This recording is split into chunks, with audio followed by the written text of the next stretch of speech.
ನಮಸ್ಕಾರ ಎಲ್ಲರಿಗೂ.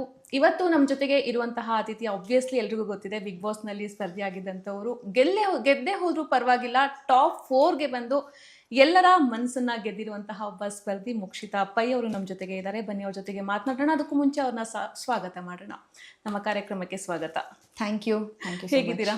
ಚೆನ್ನಾಗಿದೆ, ನೀವು ಹೇಗಿದ್ದೀರಾ? ಎಸ್, ನಾನು ಚೆನ್ನಾಗಿದ್ದೀನಿ. ಎಷ್ಟು ಸುಸ್ತಾಗಿದೆ ಇಂಟರ್ವ್ಯೂಸ್ ಎಲ್ಲ ಕೊಟ್ಟು ಸುಸ್ತನ ಥರ ಏನಾಗಿ ಇಲ್ಲ ಅಲ್ವಾ? ಯೋರ್ ಜೋಶಲ್ಲೇ ಇದೆ. Yes yes. Okay, fine.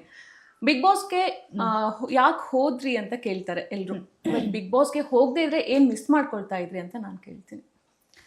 Big ಬಾಸಿಗೆ ಹೋಗ್ಲಿಲ್ಲ ಅಂದಿದ್ರೆ ಮೋಕ್ಷಿತಾ ಹೇಗೆ ಅಂತ ಹೇಳಿ ಜನಕ್ಕೆ ಗೊತ್ತಾಗ್ತಾ ಇರಲಿಲ್ಲ. ಸೊ ನಾವು ಮಾಡಿದ್ದಂಥ ಪಾತ್ರದಲ್ಲಿ ನಮ್ಮನ್ನ ಗುರುತಿಸಿರ್ತಾರೆ, ನಮ್ಮನ್ನು ಇಷ್ಟಪಟ್ಟಿರ್ತಾರೆ. ನಮ್ಮ ವ್ಯಕ್ತಿತ್ವ ಏನು ಅಂತ ಗೊತ್ತಾಗಬೇಕು ಅಂದರೆ ನಮ್ಮ ವ್ಯಕ್ತಿತ್ವ ಏನು, ಆ ಪ್ರೊಫೆಷನ್ ಬಿಟ್ಟು ಹೊರಗೆ ಬಂದರೆ ಮೋಕ್ಷಿತಾ ಏನು ಅಂತ ಗೊತ್ತಾಗಬೇಕು ಅಂತಂದರೆ ಹೋಗ್ಬೇಕು. ಓಕೆ, ಅರ್ಥ ಆಯ್ತಾ ಅಂತ ಅನ್ಕೊಂಡೆ ಮನೇಲಿರೋರೆಲ್ಲರಿಗೂ ಅರ್ಥ ಮಾಡಿಸಿದ್ರಿ. ಟಾಪ್ 4ಗೆ ಬಂದು ನಾನು ವೀಕ್ ಅಲ್ಲ, ನಾನು ಸ್ಟ್ರಾಂಗ್ ಅಂತ. ಸೊ ಎವ್ರಿ ಟೈಮ್ ನಿಮ್ಮನ್ನ ಡಿಮೋಟಿವೇಟ್ ಮಾಡ್ತಾ ಇದ್ದಿದ್ದೆ ಜಾಸ್ತಿ ಇತ್ತು ಅಲ್ಲಿ. ಆಟ ಆಡೋದಿಲ್ಲ, ಜಸ್ಟ್ ತಂಪಾಡಿ ತಾವಿರ್ತಾರೆ ಅಂತ. ಸೊ ಯಾರಿಗೇ ಆಗಲಿ, ಎಷ್ಟೇ ಸ್ಟ್ರಾಂಗ್ ಇದ್ರು ಕೂಡ ಆ ಒಂದು ಡಿಮೋಟಿವೇಶನ್ ಅನ್ನೋದಿರತ್ತಲ್ಲ, ಎಂಥವ್ರನ್ನೂ ಕುಗ್ಸ್ಬಿಡತ್ತೆ. ಅದು ಆ ಮನೇಲಿ ನಮ್ಮ ಜೊತೆ ಎಮೋಷ್ನಲಿ ಸಪೋರ್ಟ್ ಯಾರು ಇಲ್ಲದೆ ಇರೋ ಟೈಮಲ್ಲಿ. ಸೊ ಹೇಗೆ ಹ್ಯಾಂಡಲ್ ಮಾಡ್ತಾ ಇದ್ರಿ ಅದೆಲ್ಲ ಡಿಮೋಟಿವೇಟ್ ಮಾಡ್ತಾ ಇದ್ದಿದ್ದನ್ನ, ಮಾಡ್ತಾ ಇರೋರ್ನ? ಆ ಮನೆಯಲ್ಲಿ ಅತಿ ಹೆಚ್ಚು ನಾಮಿನೇಟ್ ಆಗಿದ್ದು ನಾನೇ. ಸೊ ಅತಿ ಹೆಚ್ಚು ನಾಮಿನೇಟ್ ಆದರೂ ಸೇವ್ ಆಗಿದ್ದೀನಿ ನಾನು. ಸೊ ಹಂಗಿದ್ದಲ್ಲಿ ಒಂದು ಇತ್ತು ತಲೆಯಲ್ಲಿ, ಆಚೆ ಜನ ನನ್ನ ಇಷ್ಟಪಡ್ತಿದ್ದಾರೆ, ಹಾಗಾಗಿನೇ ನಾನು ಇಲ್ಲಿವರೆಗೂ ಇದ್ದೀನಿ ಅಂತ. ಆ ಮನೇಲಿರೋ ಅಷ್ಟು ಜನರ ಮಾತು ಮ್ಯಾಟರ್ ಆಗಲ್ಲ, ಆಚೆ ಜನರ ಮಾತು ತುಂಬ ಮ್ಯಾಟರ್ ಆಗುತ್ತೆ. ಅಲ್ಲಿರೋರಲ್ಲಿ ಏನಾಗುತ್ತೆ ಅಂತಂದರೆ, ಪಾಪ ಅದು ಅವ್ರ ತಪ್ಪು ಅಲ್ಲ. ಯಾಕೆ ಅಂತಂದರೆ ಅಲ್ಲಿ ನಿನ್ನ ದಿನ ಬೆಳಗಾದ್ರೆ ಒಬ್ರು ತಪ್ಪು ಕಂಡು ಹಿಡಿಲೇಬೇಕು, ಒಬ್ರನ್ನ ಆಚೆ ಕಳಿಸ್ಲೇಬೇಕು. ಸೊ ಹಾಗಾಗಿ ಅದೇ ಪ್ರಯತ್ನದಲ್ಲಿ ಎಲ್ಲರೂ ಇರ್ತಾರೆ. ಆ ಒಂದು ಪ್ರಯತ್ನದಲ್ಲಿ ನನ್ನ ಬಗ್ಗೆನೂ ಹಾಗೆ ಮಾತಾಡಿದ್ದಾರೆ. ಆಚೆ ಕೂತ್ಕೊಂಡು ನೋಡ್ತಿದ್ದಂಥ ಜನಕ್ಕೆ ಮೋಕ್ಷಿತಾ ಏನು ಆಟ ಆಡ್ತಿದ್ದಾರೆ ಅನ್ನೋದು ಗೊತ್ತಿರುತ್ತೆ, ಅವರು ಉಳಿಸ್ತಾರೆ ಅನ್ನೋ ಒಂದು ನಂಬಿಕೆ ಇತ್ತು. ಅವ್ರು ಅದೇ ರೀತಿ ನನ್ನ ಉಳಿಸ್ಕೊಂಬಂದ್ರು ಅಂಡ್ ಕರ್ಕೊಂಡೋಗಿ ಟಾಪ್ 4 ಕೂರಿಸಿದ್ರು. ನೀವು ಪದೇ ಪದೇ ಹೇಳ್ತಾ ಇದ್ರಿ, when it comes to games ಅಲ್ಲೊಂದು ಸ್ವಲ್ಪ ನೀವು ಜಾಸ್ತಿ ಇದನ್ನ ಮಾಡ್ತಾ ಇರಲಿಲ್ಲ, ಅಂದರೆ ಕಂಫರ್ಟ್ ಇರ್ತಾ ಇರಲಿಲ್ಲ. ಸೊ ನಿಮಗೆ ಆಡೋದಕ್ಕೆ ಕಂಫರ್ಟ್ ಆಗ್ತಾ ಇರಲಿಲ್ವ, ಅಥವಾ ಅವ್ರು ಕೊಟ್ಟಿರುವಂತಹ ಗೇಮ್ಸ್ ನಿಮಗೆ ಆಡೋದಕ್ಕೆ ಕಷ್ಟ ಆಗ್ತಾ ಇತ್ತು, ಅಥವಾ ಅಲ್ಲೆಲ್ಲ ಜಾಸ್ತಿ ಜನರು ತುಂಬ ಚೆನ್ನಾಗಿ ಆಟ ಆಡ್ತಾರೆ ಗೇಮ್ಸ್ ಅನ್ನುವಂತಹ ಒಂದು ಇನ್ಫೀರಿಯಾರಿಟಿ ಕಾಂಪ್ಲೆಕ್ಸ್ ಇತ್ತ ಅಂತ? ಮೊದಲನೇದಾಗಿ ನನಗೇನೇ ನೋವಾದ್ರೂ ನಾನು ತಡ್ಕೊಂಡ್ಬಿಡ್ತೀನಿ. ನನ್ನಿಂದ ಬೇರೆಯವ್ರಿಗೆ ನೋವು ಮಾಡೋದಕ್ಕೆ ನನಗಾಗಲ್ಲ. ಅದು ತುಂಬ ಕಷ್ಟ ನನಗೆ. ಎಳ್ದು ಹಾಕೋದು, ತಳ್ಳಾಡೋದು, ಈ ಥರದ್ದೆಲ್ಲ ನಂಗೆ ತುಂಬ ಕಷ್ಟ. ಸೊ ಅದರಿಂದ ಎಷ್ಟೋ ಆಟದಲ್ಲಿ ನಾನು ಹಿಂಜರ್ದಿದ್ದು ಹೌದು. ಆ್ಯಂಡ್ ಕೆಲವು ಆಟಗಳಲ್ಲಿ ಪೇಷನ್ಸ್ ತುಂಬ ಇಂಪಾರ್ಟೆಂಟ್ ಇರುತ್ತೆ. ನೀವು ನೋಡಿರ್ಬೋದು, ಕ್ಯಾಪ್ಟನ್ಸಿ ಟಾಸ್ಕ್ ಆಡೋವಾಗ ಫ್ಯಾಮಿಲಿ ವೀಕಲ್ಲಿ ಬಂದಾಗ 4 ನಿಲ್ಸಿರ್ತೀನಿ, ವಾಪಸ್ ಹೋಗೋವಾಗ ಅರ್ಜೆಂಟ್ ಮಾಡ್ಕೊಂಡ್ಬಿಡ್ತೀನಿ. ಈ ಥರ ಅರ್ಜೆನ್ಸಿಲಿ ಎಷ್ಟೊಂದು ಕೈ ತಪ್ಪು ಹೋಗಿರೋದು ಇದೆ. ಬಟ್ ಆದ್ರೂ ಎಲ್ಲೂ ನಾನು ಅಂದರೆ ನನ್ನ ಕೈಯಲ್ಲಿ ಆಗಲ್ಲ ಅಂತ ನಾನು ಎಲ್ಲೂ ಬಿಟ್ಕೊಟ್ಟಿದ್ದಿಲ್ಲ. ಎಸ್, ನಾನು ಆಡ್ತೀನಿ ಅಂತ ಹೇಳಿನೇ ಆಟ ಆಡಿದ್ದೀನಿ. ಆಲ್ಮೋಸ್ಟ್ ನೀವು ನೋಡಿರ್ಬೋದು, ನನಗೆ ಸಿಕ್ಕಿರೋ ಆಟದಲ್ಲಿ ನನಗೆ ಎಷ್ಟು ಸಾಧ್ಯನೋ ಅಷ್ಟು ನಾನು ಬೆಸ್ಟ್ ಕೊಟ್ಟಿದ್ದೀನಿ. ಬಟ್ ಈ ತಳ್ಳಾಟ, ಗುದ್ದಾಟ ಈ ಥರದ್ದೆಲ್ಲ ಸ್ವಲ್ಪ ಕಮ್ಮಿ. ಓಕೆ, ಇವಾಗ ಬಿಗ್ ಬಾಸ್ ಆಫರ್ ಬರುತ್ತೆ ಅಂತಂದ ತಕ್ಷಣ ಎಷ್ಟೋ ಜನ ಕಲಾವಿದರು ಒಂದು ಯೋಚನೆ ಮಾಡ್ತಾರೆ, ಅಲ್ಲಿ ಹೋಗ್ಬಿಟ್ಟು ನನ್ನ ಇಮೇಜ್ನ ಯಾಕೆ ನಾನು ಕೆಡಿಸ್ಕೋಬೇಕು, ಇಲ್ಲಿ ನನ್ನನ್ನು ಯಾವ ಥರ ನೋಡಿರ್ತಾರೆ ಹೊರಗಡೆ ಜನ, ಅಲ್ಲೂ ಸೇಮ್ ಅದು ಹಾಗೆ ಇರಲಿ, ಅಲ್ಲಿ ಒಳಗಡೆ ಹೋಗಿ ಇಮೇಜ್ ಕೆಡಿಸ್ಕೊಳ್ಳೋದು ಯಾಕೆ, ಅದರೊಂದು ರಿಸ್ಕ್ ನಮಗೆ ಕಲಾವಿದರಿಗೆ ಅನ್ನುವಂತಹ ಒಂದಿಷ್ಟು ಥಾಟ್ ಕೂಡ ಬರುತ್ತೆ. ಸೊ ನೀವು ಅದು ಯಾವುದೂ ಯೋಚನೆ ಮಾಡದೆ ಒಳಗೆ ಹೋದ್ರೆ ಒಂದು ರಿಸ್ಕ್ ತೊಗೊಂಡ್ರು ಪರವಾಗಿಲ್ಲ ಅಂತ? ರಿಸ್ಕ್ ಅನ್ನೋದಕ್ಕಿಂತ ಹೆಚ್ಚಾಗಿ ನಾವೇನಿದೀವೋ ಅವ್ರು ಅದನ್ನೇ ತೋರಿಸೋದು. ಅದನ್ನ ಹೊರತುಪಡಿಸಿ ಅವ್ರು ಇನ್ನೇನು ತೋರ್ಸೋಕ್ಕಾಗಲ್ಲ. ಇಲ್ಲ, ನಾನು ಮಾತಾಡದೇ ಇರೋ ಮಾತುಗಳನ್ನ ಅವ್ರು ತೋರ್ಸೋಕ್ಕಾಗಲ್ಲ. ನಾನು ನಡ್ಕೊಂಡಿರೋ ರೀತಿ ಬಿಟ್ಟು ಬೇರೆ ಇನ್ನೇನೋ ಅವ್ರು ತೋರ್ಸೋಕ್ಕಾಗಲ್ಲ. ನಾನು ಏನಿದ್ದೀನಿ ಅದನ್ನು ತೋರಿಸ್ತಾರೆ. ಸೊ ಜನ ನನ್ನ ಪಾತ್ರದಲ್ಲಿ ಇಷ್ಟಪಟ್ಟಿದ್ದಾರೆ. ಈಗ ಮೋಕ್ಷಿತಾಗಿ ಅವ್ರು ನನಗೊಂದು ಐಡೆಂಟಿಟಿ ಬೇಕು ಅಂತಂದರೆ ನಾನು ಏನು ಅಂತ ಜನರಿಗೆ ತೋರಿಸ್ಬೇಕಾಗಿತ್ತು. ಸೊ ಹಾಗಾಗಿ ಅದನ್ನು ನಾನು ಆಯ್ಕೆ ಮಾಡಿಕೊಂಡೆ, ಹೊರತು ಇನ್ನೇನೂ ಇಲ್ಲ. ಬಟ್ ನನ್ನ ಮೇಲೆ ನನಗೆ ಕಾನ್ಫಿಡೆನ್ಸ್ ಇತ್ತು. ಆ್ಯಂಡ್ ಆ ಒಂದು ಕಾನ್ಫಿಡೆನ್ಸ್ ಇಲ್ಲಿವರೆಗೂ ಕರ್ಕೊಂಡ್ಬಂದಿದೆ. ನನಗೆ ಯಾವುದೇ ರೀತಿಯಾದ ಇಮೇಜ್ ಹಾಳಾಗೋಗ್ಬಿಡುತ್ತೆ ಆ ಥರ ನಾನು ಅನ್ಕೊಳ್ಳೇ ಇಲ್ಲ. ಈಗ ಒಳಗಡೆ ಹೋಗಿರ್ತೀರಾ, ಕಲಾವಿದ್ರಾಗಿ ಹೋಗಿರ್ತೀರಾ. ಸೊ ಅಲ್ಲಿ ಒಂದಿಷ್ಟು ಮಾತುಗಳು ಬರುತ್ತೆ, ನೀವು ಆ ಟೈಮಲ್ಲಿ ಹೇಳ್ತೀರಾ ಕೂಡ. ತ್ರಿವಿಕ್ರಮ್ಗೆ 5-6 ವರ್ಷದಿಂದ ನಾವು ಸೀರಿಯಲ್ ಮಾಡ್ಕೊಂಡು ಬಂದಿರ್ತೀವಿ, ಸೊ ನಮಗಿಲ್ಲಿ ಇದು ಈ ಥರ ಮಾಡ್ತಾರೆ. ಐ ಮೀನ್ ಅಲ್ಲಿ ಆ ಥರ ಡಿಫ್ರೆನ್ಶಿಯೇಟ್ ಮಾಡೋದು ಇದೆಯಾ, ಆ ಥರ ಮಾಡ್ತಾರೆ ಅಲ್ಲಿ ಆ ಥರ ಅಂತ? ಇಲ್ಲ, ಹಾಗೆ ಆ ರೀತಿ ಯಾವುದೇ ರೀತಿಯಾದ ಡಿಫ್ರೆನ್ಸಿಯೇಷನ್ ಅಂದರೆ ಐ ಮೀನ್ ಯಾವುದೇ ರೀತಿಯಾದ ಡಿಫ್ರೆನ್ಸಿಯೇಷನ್ಸ್ ಅಲ್ಲಿ ಇರಲ್ಲ. ಅಲ್ಲಿ ಎಲ್ಲರೂ ಸ್ಪರ್ಧಿಗಳು ಅಷ್ಟೇ. ಅಲ್ಲಿ ನೀನ್ ಎಷ್ಟೇ ಪ್ರಾಜೆಕ್ಟ್ ಮಾಡ್ಕೊಂಡ್ ಬಂದಿರೋ ನಿನ್ನ ನೋಡೋದು ಒಂದೇ ತರ, ನೀನ್ ಏನು ಮಾಡದೆ ಬಂದ್ರು ನಿನ್ನ ನೋಡೋದು ಒಂದೇ ತರನೇ. ಅಲ್ಲಿ ಆ ರೀತಿ ಎಲ್ಲ ಡಿಫ್ರೆನ್ಶಿಯೇಟ್ ಮಾಡಲ್ಲ, ಏನೋ ಅವ್ರು ನೋಡಲ್ಲ. ಸೊ ಅದಂದ್ರೆ ಹೀಟ್ ಆಫ್ ದ ಮೂಮೆಂಟ್ ಅಲ್ಲಿ ಆ ತರ ಬಂದಿದ್ದಾನೆ. ಹೌದು, ಅಂದ್ರೆ ನಾವೇನು ಇಲ್ಲಿ ಸುಮ್ಮನೆ ಬಂದಿಲ್ಲ, ನಾವು ಇಷ್ಟು ವರ್ಷ ಮಣ್ಣೊತ್ತೆ ಬಂದಿರೋದು ಅಂತ ಹೇಳಿದ್ದು. ಓಕೆ. ಪಾರು ಸೀರಿಯಲ್ ಇಂದ ನೀವು ತುಂಬಾ ಖ್ಯಾತಿ ಪಡೆದಿದ್ದಂಥವ್ರು. ಸೊ ನಿಮಗೆ ಅದು ಫೇಮಸ್ ಆಗಿದೆ ನೀವು ಒಂದು ಕ್ಯಾರೆಕ್ಟರ್ ಇಂತಂದ. ಸೊ ಪಾರುಗೂ ಮುಂಚೆ ಮೋಕ್ಷಿತಾ ಲೈಫ್ ಹೇಗಿತ್ತು, ಏನ್ ಮಾಡ್ತಾ ಇದ್ರು, ಅಪ್ಪ ಅಮ್ಮ ಏನ್ ಮಾಡ್ತಾ ಇದ್ರು, ನಿಮ್ ಲೈಫ್ ಯಾವ ತರ ಇರ್ತಾ ಇತ್ತು? ಮೋಕ್ಷಿತಾ ಒಂದ್ ಸಿಂಪಲ್ ಹುಡುಗಿ. ನೀವು ಸಿಂಪಲ್ ಆಗೇ ಇದ್ದೀರಾ. ನಂದೊಂದು ಚೌಕಟ್ಟಲ್ಲಿ ನಾನು ಬದುಕ್ತಾ ಇದ್ದೆ. ನಂದೇ ಅದ ಅಂದ್ರೆ ನಂದು ಅವಾಗ ಒಂದು ಟ್ಯೂಷನ್ಸ್ ಅಂತ ಹೇಳಿ ತಗೊಂತಾ ಇದ್ದೆ. ಸೊ ಆ ಒಂದು ನಂದೇ ಅದೊಂದು ಚಿಕ್ಕ ಪ್ರಪಂಚ, ಅಪ್ಪ ಅಮ್ಮ ತಮ್ಮ, ಆಮೇಲೆ ನಂದೇನು ಕೆಲಸ ಅಷ್ಟೇ ಇದ್ದೆ. ಅದಾದ್ಮೇಲೆ ನಾನು ಫ್ಯಾಷನ್ ಡಿಸೈನಿಂಗ್ ಮಾಡಬೇಕು ಅನ್ನೋ ಒಂದು ಆಸೆ ಇತ್ತು. ಸೊ ಆ ಸಮಯದಲ್ಲೇ ಬಂದಿದ್ದು ಈ ಪಾರು. ಸೊ ಅದು ಬಂದಿದ್ದನ್ನ ನಂದೊಂದು ಬುದ್ಧಿ ಏನು ಅಂತಂದ್ರೆ, ನಾನು ಯಾವುದು ಹುಡ್ಕೊಂಡು ಹೋಗಲ್ಲ. ಅದು ನನ್ನ ಹತ್ರ ಬಂತು ಅಂತಂದ್ರೆ ಬಿಡಲ್ಲ. ಎಷ್ಟು ಸಾಧ್ಯನೋ ಅಷ್ಟು ಶ್ರದ್ಧೆ ಭಕ್ತಿಯಿಂದ ಅದನ್ನ ನಾನು ಆ ಒಂದು ಕೆಲಸನ ನಾನು ನಿಭಾಯಿಸ್ತೀನಿ. ಸೊ ಅದೇ ಮೇ ಬಿ ಇಲ್ಲಿವರೆಗೂ ಕರ್ಕೊಂಡ್ಬಂದಿದೆ. ನಿಮ್ದು ಇಂಟರ್ವ್ಯೂ ಅಂದ ತಕ್ಷಣ ನಾನು ಒಂದು ಸ್ವಲ್ಪ ರಿಸರ್ಚ್ ಕೂಡ ಮಾಡಿದಾಗ ನನಗೊಂದು ವಿಷಯ ಗೊತ್ತಾಗಿದ್ದು ಅಂತಂದ್ರೆ, ನಿಮ್ಮ ತಾಯಿ ಟೀಚರ್, ಆ ಒಂದು ಬ್ಯಾಕ್ಗ್ರೌಂಡಿಂದ, ಮಧ್ಯಮ ಕುಟುಂಬದ ಬ್ಯಾಕ್ಗ್ರೌಂಡಿಂದ ಬಂದಿದ್ದಂಥವ್ರು ಮೋಕ್ಷಿತಾ ಅನ್ನುವಂತಹ ಒಂದು ಇನ್ಫಾರ್ಮೇಶನ್ ಸಿಕ್ತು. ಸೊ ಅದ್ರ ಬಗ್ಗೆ ಏನಾದರೂ ಹೇಳಕ್ಕಿದೆಯಾ? ಅಮ್ಮ ಟೀಚರು.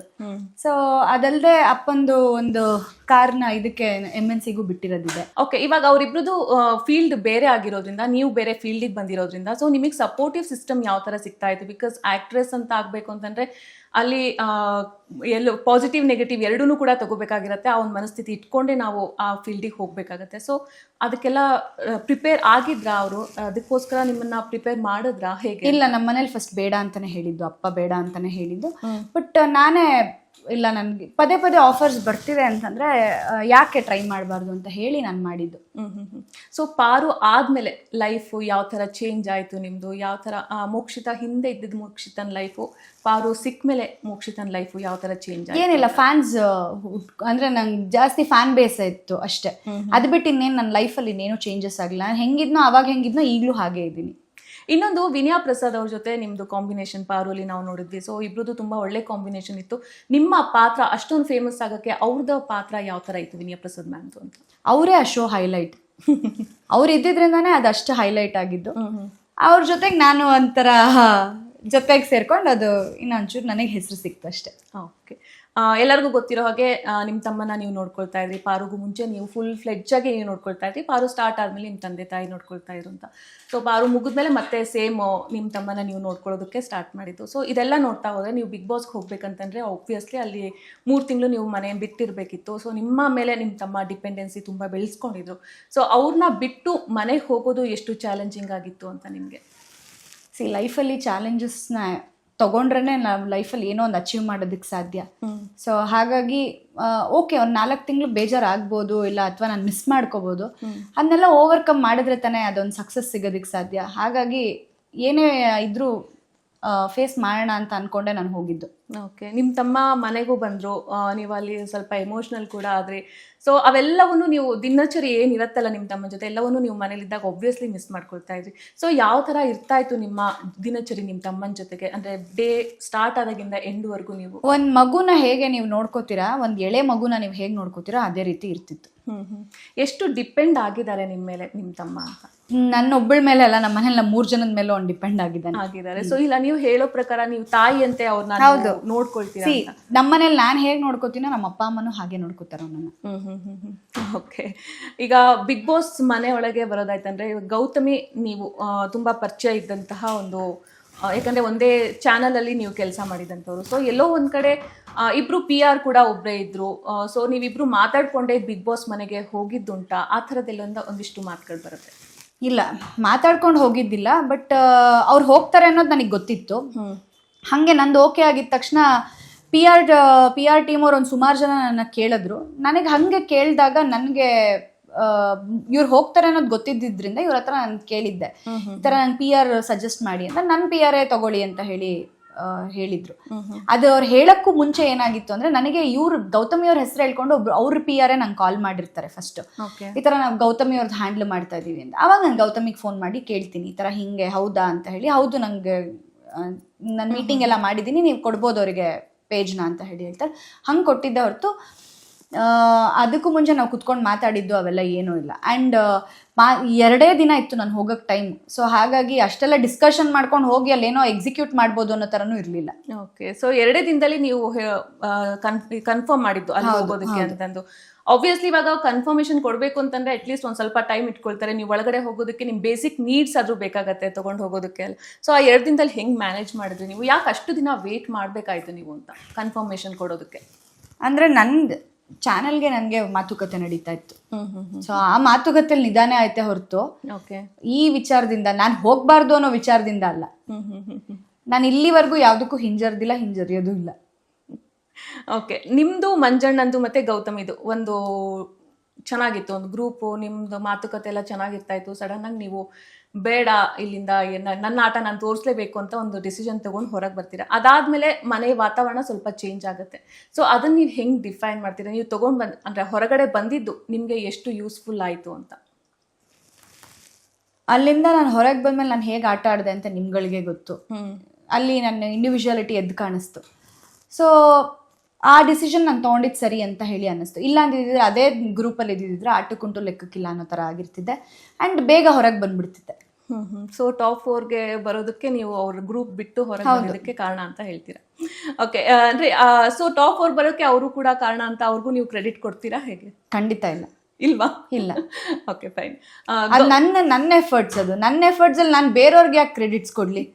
ನನ್ನ ಎಫರ್ಟ್ಸ್ ಇದ್ದಿದ್ದಕ್ಕೆ ನಾನು ಟಾಪ್ 4ವರ್ಗೂ ಹೋಗಿದ್ದು. ಆ್ಯಂಡ್ ನನ್ನ ಎಫರ್ಟ್ಸ್ ಜೊತೆಗೆ ಜನರ ಪ್ರೀತಿ ಅಲ್ಲಿ ಕರ್ಕೊಂಡೋಗಿ ಕೂಡ್ಸಿದ್ದು. ಅವರೆಲ್ಲ ಏನು ಮಾಡೂ ಇಲ್ಲ. ಆ್ಯಂಡ್ ಅಲ್ಲಿ ಯಾವುದೇ ರೀತಿಯಾದ ನಂಗೆ ಯಾವ ಸಪೋರ್ಟು ಸಿಕ್ಕೂ ಇಲ್ಲ ಅವರಿಂದ. ಓಕೆ, ಸಪೋರ್ಟ್ ಅಂತ ಬಂದಾಗ ನಾನು ಗೌತಮಿ ಜೊತೆ ಮಾತಾಡಿದಾಗ ನನಗೊಂದು ವಿಷಯ ಬಂತು. ಏನಪ್ಪಾ ಅಂತಂದ್ರೆ ನಮ್ಮ ಕಡೆಯಿಂದ ಎಲ್ಲ ಕಡೆ ಸಪೋರ್ಟ್ ಸಿಗ್ತಾ ಇತ್ತು ಅವರಿಗೆ ಅನ್ನುವಂತಹ ಒಂದು ಮಾತು ಬಂತು. ಅದನ್ನ ನಾನು ಅದ್ರ ಬಗ್ಗೆ ನಾನು ಮಾತಾಡೋದಕ್ಕೆ ಹೋಗೋದಿಲ್ಲ. ಬಟ್ ನಾವು ಮನೆಯಲ್ಲಿ ಫ್ರೆಂಡ್ಶಿಪ್ಪಿಗೆ ಪಾಸ್ ಕೊಟ್ಟಿದ್ದೀನಿ. ಬಟ್ ಹೊರಗಡೆ ಬಂದ್ರೆ ನಮ್ದು ಮತ್ತೆ ಸೇಮ್ ಫ್ರೆಂಡ್ಶಿಪ್ ಕಂಟಿನ್ಯೂ ಆಗತ್ತೆ. ಆ ಹೋಪ್ ನನಗಿದೆ, ಮೋಕ್ಷಿತ ಎಲ್ಲ ಅರ್ಥ ಮಾಡ್ಕೊಳ್ತಾರೆ ಅಂತ ಅವ್ರ ಕಡೆಯಿಂದ ಬಂದಿದ್ದಂಥದ್ದು. ಸೊ ನೀವು ಅವ್ರ ಕಡೆಯಿಂದ ಅಪ್ರೋಚ್ ಬಂತಂದ್ರೆ ನೀವು ಮತ್ತೆ ಫ್ರೆಂಡ್ಶಿಪ್ ಮಾಡೋದಕ್ಕೆ ನೋ ಕಮೆಂಟ್ಸ್. ಅದಕ್ಕೇನು ಕಮೆಂಟ್ಸ್ ಕೊಡೋದಿಲ್ಲ. Okay, fine.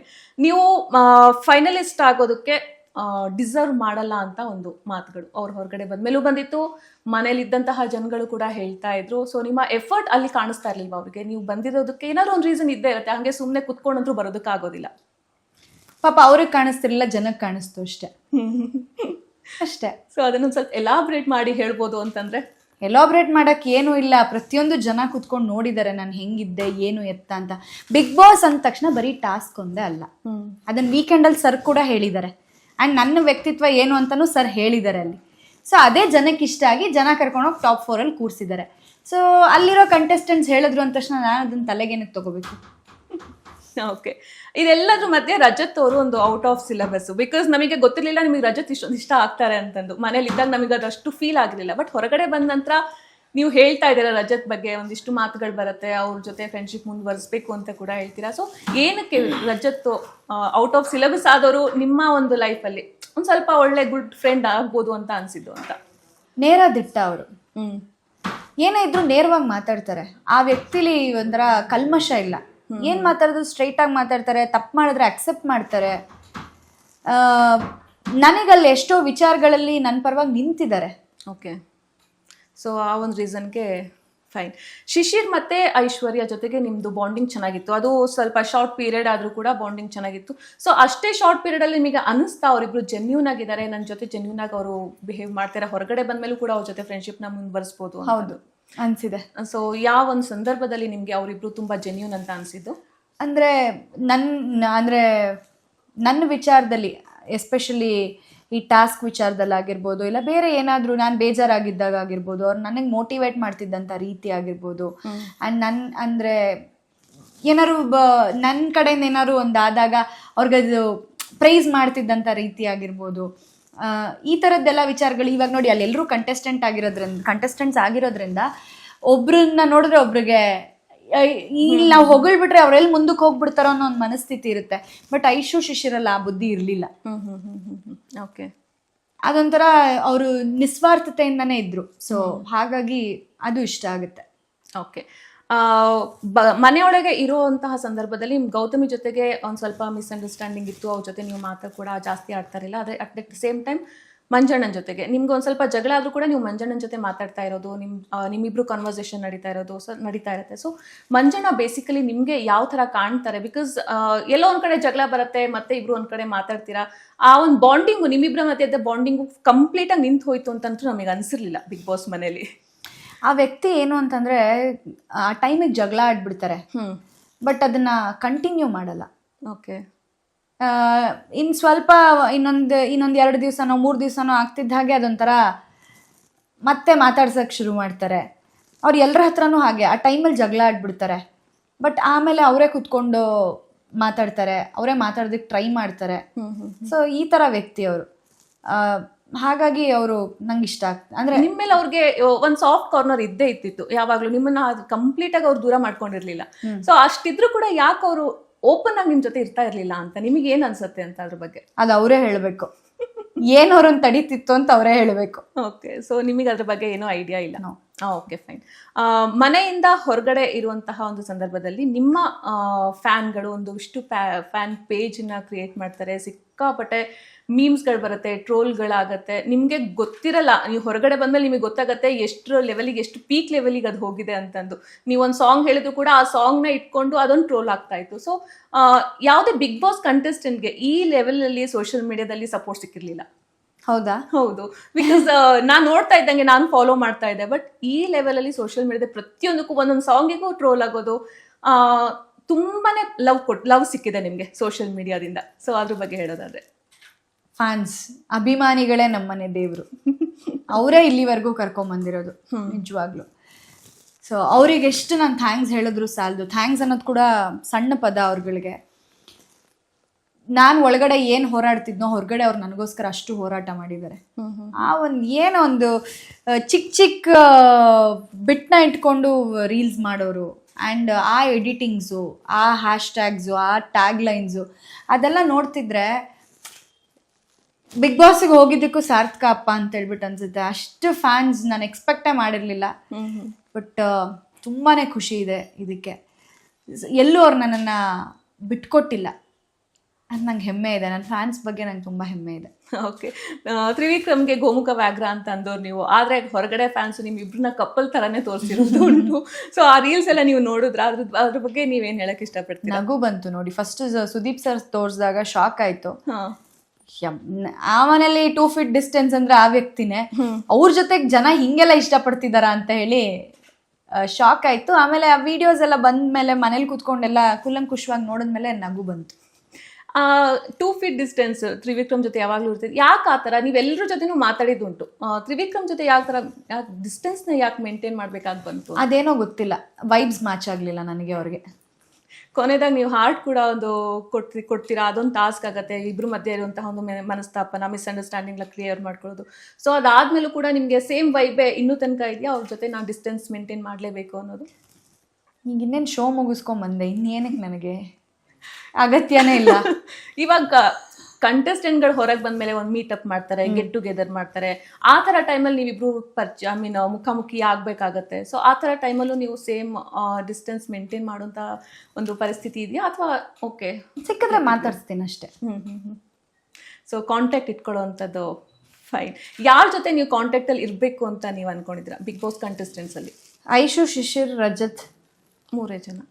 ಮಂಜಣ್ಣ ಇನ್ನೂ ಏನೂ ಯೋಚನೆ ಮಾಡಿಲ್ಲ.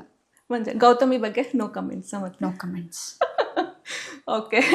ಬಿಗ್ ಬಾಸ್ ಮನೆಯಲ್ಲಿ ಟಾಸ್ಕ್ ಒಂದೇ ಅಲ್ಲ ಅಂತ ನೀವು ಹೇಳಿದ್ರಿ, ವ್ಯಕ್ತಿತ್ವನ ತೋರಿಸೋದಂಥದ್ದೇ ಒಂದು ಶೋ, ಅದು ಮೇನ್ ಆಗಿರುವಂತಹ ಶೋ. ನಿಮ್ಮ ವ್ಯಕ್ತಿತ್ವನ ನೀವು ಅಲ್ಲಿ ತೋರಿಸಿದ್ರಿ, ಆದರೆ ಅಲ್ಲಿ ಕೆಲವೊಂದಿಷ್ಟು ಜನ ನಿಮ್ಮ ವ್ಯಕ್ತಿತ್ವ ಬಗ್ಗೆ ಪ್ರಶ್ನೆಗಳು ಮಾಡ್ತಾ ಇದ್ರು. ಆಮೇಲೆ ಇವರೊಬ್ಬರೇ ಕೂಡ್ತೀನಿ ಅಂತಾರೆ, ಯಾರ ಜೊತೆ ಮಿಂಗಲ್ ಆಗೋದಿಲ್ಲ ಅಂತಾರೆ, ಯಾರ ಜೊತೆ ಒಂದು ಫರ್ಮ್ ಬಾಂಡಿಂಗನ್ನು ಬೆಳೆಸ್ಕೊಳ್ಳೋದಿಲ್ಲ ಅಂತಾರೆ. ಸೊ ಆ ಥರದೊಂದೆಷ್ಟು ಕಮೆಂಟ್ಸ್ಗಳು ಬರ್ತಾ ಇತ್ತು ನಿಮ್ಮ ಬಗ್ಗೆ. ನಾನು ಒಬ್ಬಳೇ ಅಂತೂ ಕೂರ್ತಿರ್ಲಿಲ್ಲ, ನನ್ನ ಜೊತೆನೇ ಇರ್ತಾ ಇದ್ದೆ ಜಾಸ್ತಿ. ಒಬ್ಬಳೇ ಕೂತಿದ್ದೆ ಕಮ್ಮಿ, ಒಬ್ಬಳೇ ಕೂರಕ್ಕೆ ಬಿಡ್ತಾನೂ ಇರಲಿಲ್ಲ ಯಾರನ್ನು. ಓಕೆ. ಎಲ್ಲರ ಜೊತೆಗೂ ಇರ್ತಾ ಇದ್ದೆ ನಾನು. ಸೊ ಒಬ್ಬಳೇ ಕೂತಿದ್ದು ಕಮ್ಮಿ ನಾನು. ಹಂಗೆ ನಾನು ಬೇರೆಯವ್ರ ಜೊತೆ ಮಿಂಗಲ್ ಆಗ್ತೀನಿ ಅಂತ ನನ್ನ ದೂಷಣೆ ಮಾಡಿರೋದಿದೆ. ಅಲ್ಲ ಇವಾಗ ಫರ್ಮ್ ಬಾಂಡಿಂಗ್ ಅಂತ ನೀವೆಲ್ಲೂ ಮಾಡ್ಕೊಳ್ಳಿಲ್ಲ, ಬಿಕಾಸ್ ಇವಾಗ ಫಸ್ಟಿಗೆ ಮಂಜಣ್ಣನ ಜೊತೆ ಗೌತಮಿ ಜೊತೆ ಇದ್ರಿ, ಅದಾದ್ಮೇಲೆ ನನ್ನ ಗೇಮ್ಗೆ ಅದು ಅಫೆಕ್ಟ್ ಆಗ್ತಾ ಇದೆ ಅಂತ ಆಚೆ ಬಂದಿದ್ದುಂಟು. ಅದಾದ್ಮೇಲೆ ನೀವು ಶಿಶಿರ್ ಮತ್ತೆ ಐಶು ಜೊತೆ ನೀವು ಕುತ್ಕೊಳ್ಳೋಕೆ ಸ್ಟಾರ್ಟ್ ಮಾಡಿದ್ರಿ. ಅವರಿಬ್ರು ಎಲಿಮಿನೇಟ್ ಆದ್ಮೇಲೆ ಎಲ್ಲೋ ಒಂದ್ ಕಡೆ ಲೋನ್ಲಿ ಅಂತ ಅನ್ಸೋದಕ್ಕೆ ಸ್ಟಾರ್ಟ್ ಆಯ್ತಾ? ಬಿಕಾಸ್ ತುಂಬಾ ಜನ ಅಲ್ಲಿ ಅವರಿಬ್ರು ಹೋದ್ಮೇಲೆ ನೀವು ಎಲ್ಲರ ಜೊತೆ ಮಾತಾಡ್ತಾ ಇದ್ರಿ. ನನ್ನ ಬಿಗ್ ಬಾಸ್ ಅಂತಂದ್ರೆ ಇಲ್ಲಿ ನಾವು ಹೋಗೋದು ಒಬ್ರೆ, ಇರೋದು ಒಬ್ರೆ, ಬರೋದು ಒಬ್ರೆ, ಗೆಲ್ಲೋದು ಒಬ್ರೆ.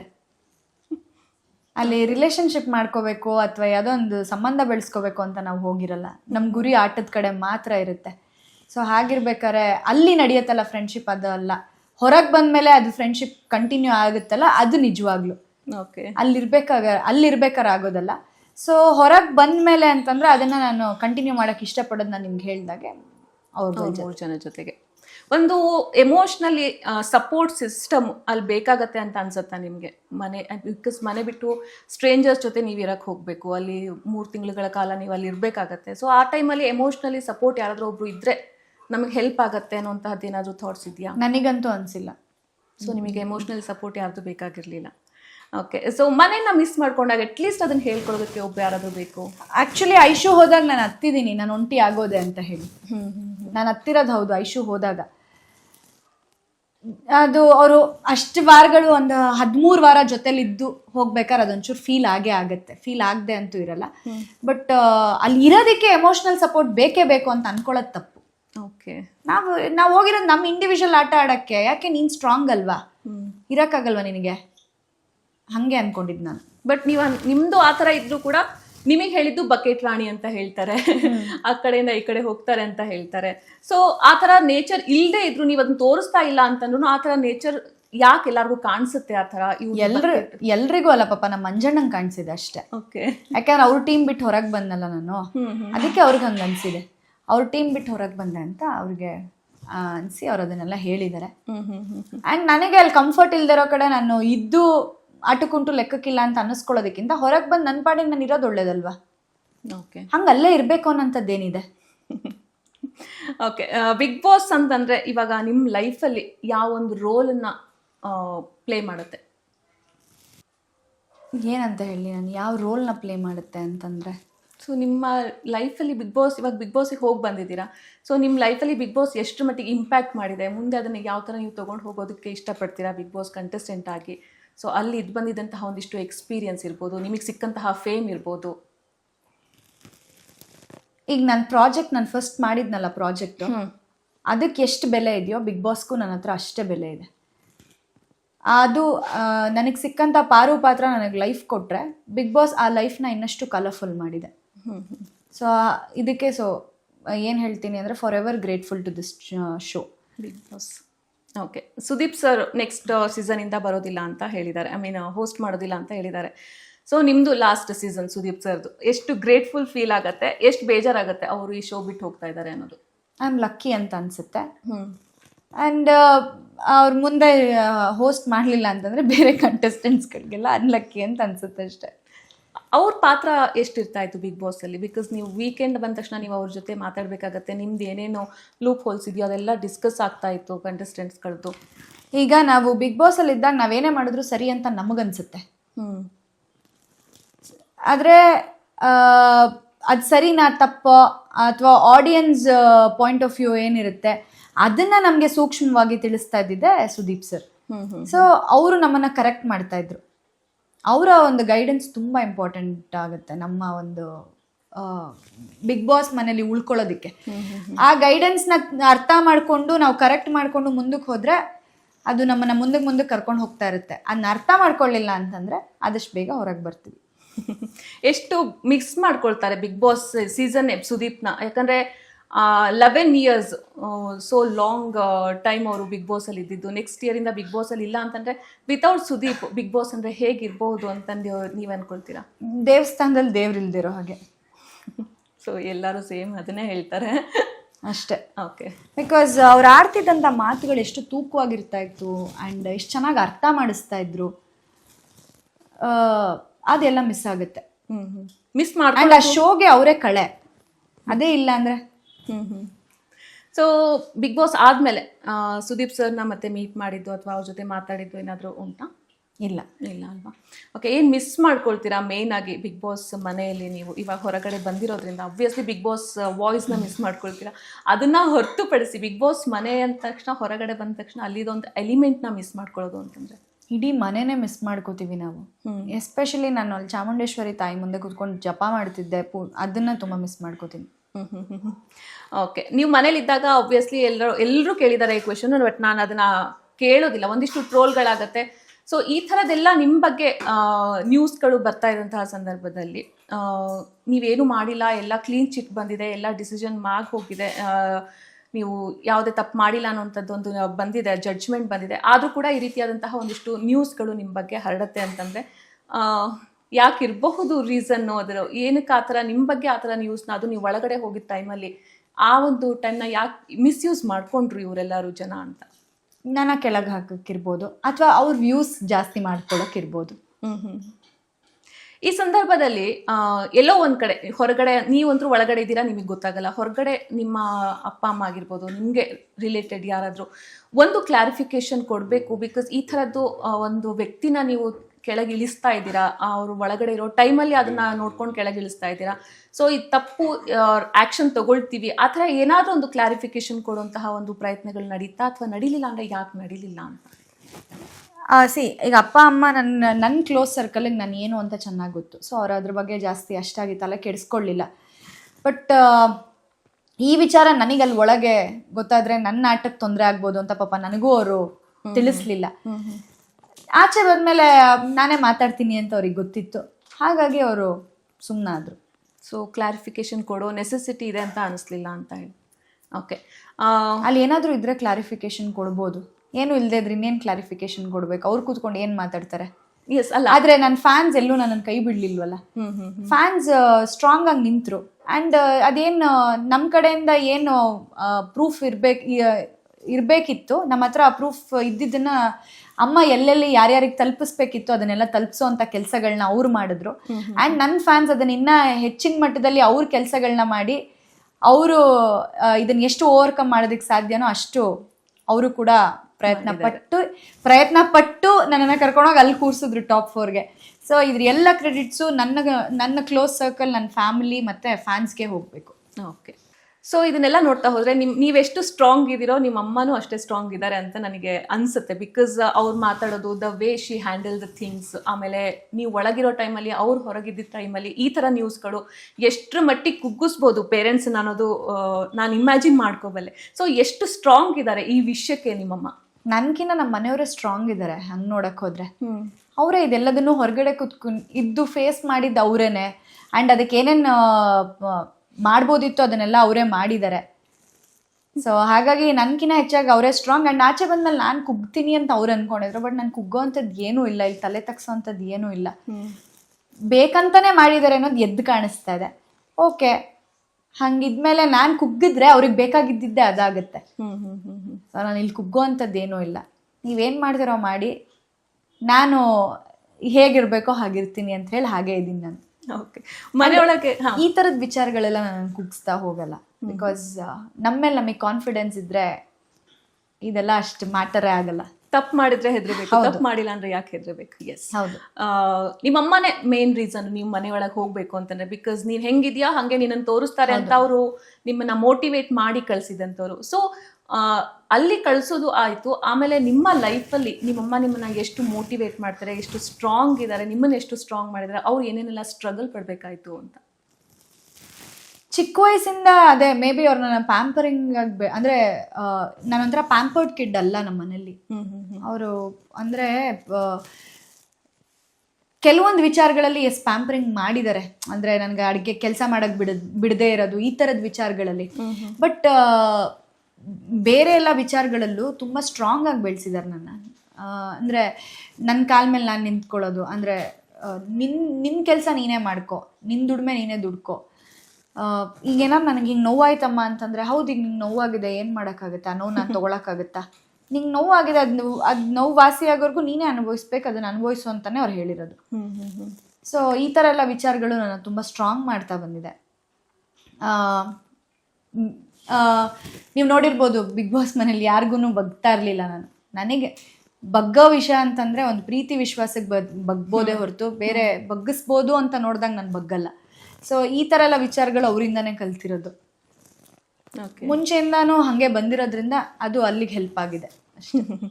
ಓಕೆ, ಪಾರು ಸೀರಿಯಲ್ ಇಂದಾನೇ ನಾನು ಅವಾಗಲೇ ಹೇಳ್ದಂಗೆ ಸ್ಟಾರ್ಟ್ ಆಗಿರುವಂತಹ ನಿಮ್ಮ ಜರ್ನಿ ಇಲ್ಲಿವರೆಗೂ ಬಿಗ್ ಬಾಸ್ ಸೀಸನ್ 11 ವರೆಗೂ ಬಂದು ನಿಂತಿರೋವಂಥದ್ದು. ಇದರಲ್ಲಿ ಆಬ್ವಿಯಸ್ಲಿ ನೀವು ಏಳು ಬೀಳು ನೋಡೇ ಇರ್ತೀರಾ. ನಿಮಗೆ ಏನು ಮಾಡ್ಬೇಕಂತ ಅನ್ಕೊಂಡಿರ್ತೀರೋ ಅದು ಕೆಲವೊಂದು ವಿಷಯ ಆಗದೆ ಇರೋದು ಇರುತ್ತೆ. ಸೊ ಅಂತಹ ಒಂದು ಸಿಚುವೇಶನ್ಗಳಲ್ಲಿ ನಿಮ್ಮ ಒಂದು ಜರ್ನಿಲಿ ನಿಮಗೆ ತುಂಬ ನೋವು ಕೊಟ್ಟಂತಹ ಅಟ್ಲೀಸ್ಟ್ ಇದು ರಿಗ್ರೆಟ್ ಮಾಡ್ಕೊಂಡಿರುವಂಥದ್ದು ಏನಾದರೂ ಸಿಚುವೇಶನ್ ಏನಾದರೂ ಇದೆಯಾ? ಯಾವುದು ರಿಗ್ರೆಟ್ ಮಾಡ್ಕೊಂಡಿಲ್ಲ ನಾನು.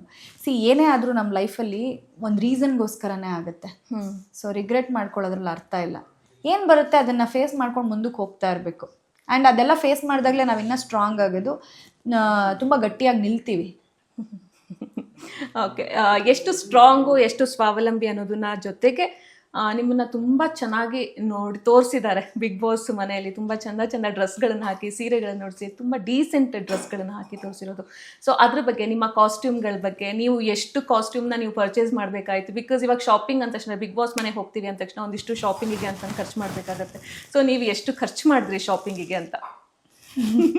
ನಾನು ಜಾಸ್ತಿ ಖರ್ಚೇ ಮಾಡಿಲ್ವಾ? ನಾನು ಮನೇಲಿ ಏನಿದೆ ಅದಷ್ಟನ್ನೇ ತೊಗೊಂಡೋಗಿರೋದು. ಹಾಂ, ಅಷ್ಟಾಗಿ ಶಾಪೇ ಮಾಡಿಲ್ಲ. ಅಮ್ಮ ಅಲ್ಲಿ ಫ್ಯಾಮಿಲಿ ರೌಂಡಿಗೆ ಬಂದಾಗ ನಾನು ಹೇಳಿದ್ದೆ, ನಂಗೆ ಒಂದಿಷ್ಟು ಇಲ್ಲಿ ತುಂಬ ಚಳಿ ಇದೆ, ಪುಲ್ಲೋವರ್ಸ್ ಬೇಕು, ಒಂದಿಷ್ಟು ಪುಲ್ಲೋವರ್ಸ್ ಶಾಪ್ ಮಾಡಿಸು ಅಂತೇಳಿ. ಅದಷ್ಟನ್ನು ಶಾಪ್ ಮಾಡಿ ಕಳಿಸಿದ್ರಷ್ಟೇ. ಜಾಸ್ತಿ ಶಾಪಿಂಗ್ ಎಲ್ಲ ಏನೂ ಮಾಡಿಲ್ಲ. ಆ್ಯಂಡ್ ನನ್ನ ಡಿಸೈನರ್ ಇದ್ದರು, ಅವ್ರು ಡಿಸೈನರ್ ಕಮ್ ಫ್ರೆಂಡ್ ನನಗೆ, ಅವ್ರು ಭಾರ್ಗವಿ ಅಂತ ಹೇಳಿ. ಪಾಸ್ಟ್ 5 ಇಯರ್ಸಿಂದ ಅವ್ರು ನನ್ನ ಜೊತೆ ಇದ್ದಾರೆ. ಸೊ ಅವ್ರಿಗೆ ನನ್ನ ಟೇಸ್ಟ್ ಏನಂತ ಗೊತ್ತಿತ್ತು. ತುಂಬ ಸಿಂಪಲ್ಲಾಗೇ ಕಳಿಸ್ತಾ ಇದ್ರು ಅವ್ರು ನನಗೆ. ಸೊ ಹಾಗಾಗಿ ನಾನು ಇಷ್ಟೆಲ್ಲ ಖರ್ಚೆಲ್ಲ ಮಾಡೇ ಇಲ್ಲ. ಆ್ಯಂಡ್ ನಾನು ಸ್ವಲ್ಪ ಸುಮ್ಮನೆ ಅನಾವಶ್ಯಕವಾಗಿ ಖರ್ಚು ಮಾಡಲ್ಲ. ಸೊ ಉಳಿಸ್ಬೇಕು ಅಂತಂದು.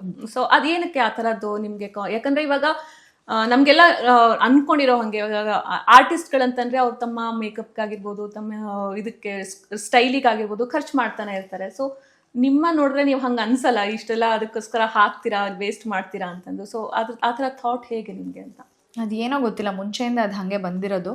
ಬಟ್ ಅದೇ ನಾನು ಫೈನಲ್ ಇಯರ್ ಡಿಗ್ರಿವರೆಗೂ ತುಂಬ ಖರ್ಚು ಮಾಡಿದ್ದೀನಿ, ಉಡಾಯಿಸಿದ್ದೀನಿ. ದುಡ್ಡೆಲ್ಲನೂ ಖರ್ಚು ಮಾಡಿಟ್ಟಿದ್ದೀನಿ.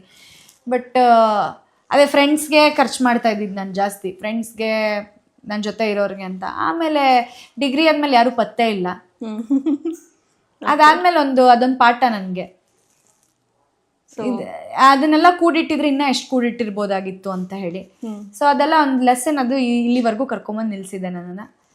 ಈಗ ಅನಾವಶ್ಯಕವಾಗಿ ಖರ್ಚು ಮಾಡಲ್ಲ. ನಾನು ಮಾಡ್ತೀನಿ, ಖರ್ಚೆ ಮಾಡಲ್ಲ ಅಂತಲ್ಲ, ಅನಾವಶ್ಯಕವಾಗಿ ಖರ್ಚು ಮಾಡಲ್ಲ. ನನಗೆ ಬೇಕಾಗಿರೋರಿಗೆ ನಾನು ಮಾಡ್ತೀನಿ.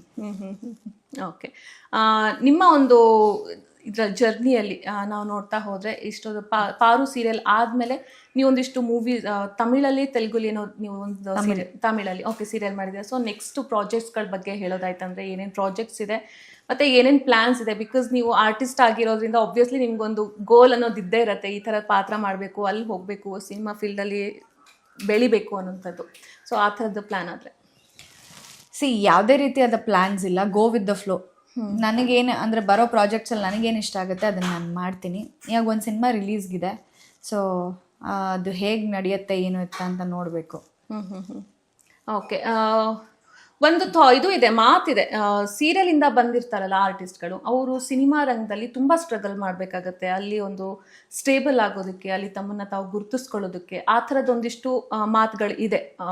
ಕಿರುತೆರೆಯಿಂದ ಬಂದಂಥವ್ರು ಹಿರಿತೆರೆಯಲ್ಲಿ ತುಂಬ ಸ್ಟ್ರಗಲ್ ಮಾಡಬೇಕು ತಮ್ಮನ್ನು ಗುರುತಿಸ್ಕೊಳ್ಳೋದಕ್ಕೆ ಅನ್ನೋವಂಥದ್ದು. ಸೊ ನಿಮಗೂ ಆ ಥರದ್ದೇನಾದರೂ ಆಗಿದೆಯಾ ಎಕ್ಸ್ಪೀರಿಯನ್ಸು?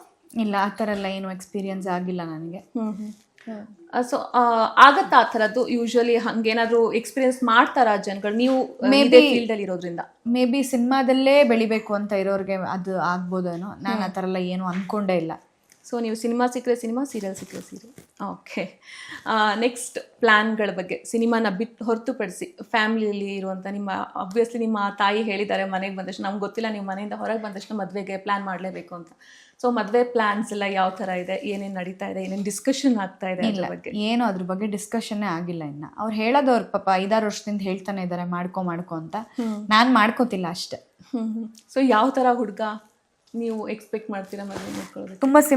ತುಂಬ ಸಿಂಪಲ್ ಆಗಿರಬೇಕು. ಆ್ಯಂಡ್ ನಂಗೆ ಈ ಪ್ರೊಫೆಷನಿಗೆ ಸಪೋರ್ಟ್ ಮಾಡಬೇಕು. ನನ್ನ ಫ್ಯಾಮಿಲಿನ ಅವ್ರ ಫ್ಯಾಮಿಲಿ ಅನ್ನೋ ಥರ ಅನ್ಕೋಬೇಕು. ಮೇನ್ ಮನೆಯವರಿಂದ ದೂರ ಮಾಡಬಾರ್ದು ಅಷ್ಟೇ. ಅದೊಂದು main reason. Okay, fine, thank you. ಇಷ್ಟೊತ್ತು ನಮ್ಮ ಜೊತೆಗೆ ಮಾತಾಡಿದ್ದೀರಾ, ನಿಮ್ಮ ಕೆಲವೊಂದಿಷ್ಟು ಥಾಟ್ಸನ್ನು ನಮ್ಮ ಜೊತೆಗೆ ಹಂಚ್ಕೊಂಡಿದ್ದೀರಾ. ಆ್ಯಂಡ್ ಸಪೋಸ್ ಏನಾದರೂ ಅನ್ಕಂಫರ್ಟೇಬಲ್ ಕ್ವೆಶನ್ಸ್ ಕೇಳಿದ್ರೆ ಐ ಆಮ್ ಸಾರಿ.